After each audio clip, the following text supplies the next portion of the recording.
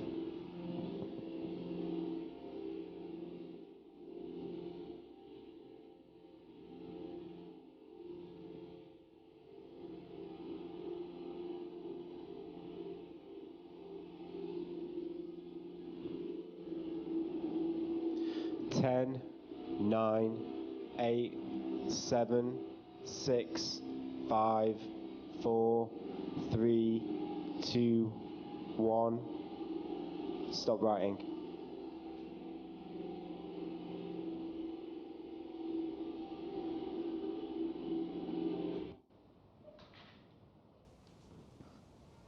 This show was inspired by the arts and crafts movement.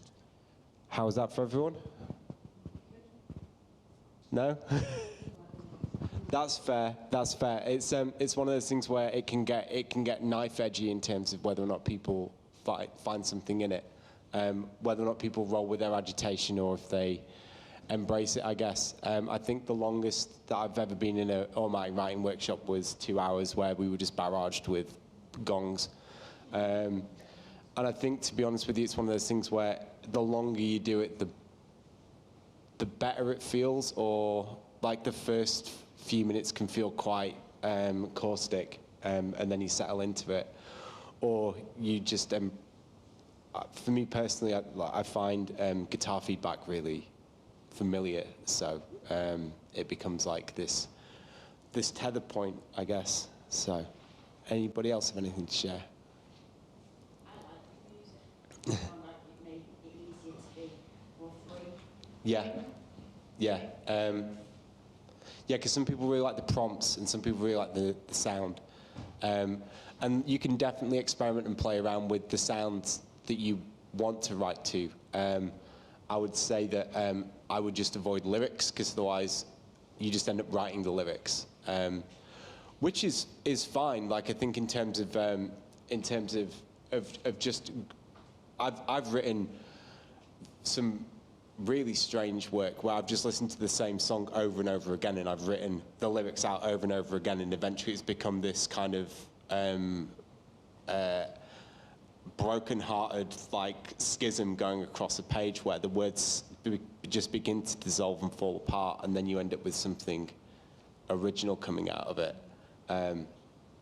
Yeah, that's generally heartbreak writing, though.